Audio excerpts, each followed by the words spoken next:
মানুষ বড়ই স্বার্থপর রে, বড়ই স্বার্থপর।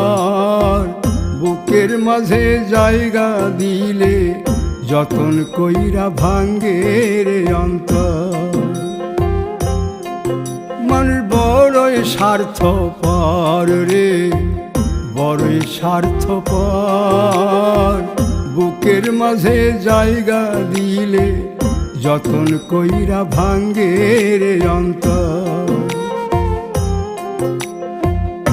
অচিনা এক জংলা পাখি যতন কইরা বুকে রাখছি, বুকের পাজর ভাঙ্গা সে যে সাজায় অন্যের ঘর রে, সাজায় অন্যের ঘর। মানুষ বড়ই স্বার্থপর রে, বড়ই স্বার্থপর।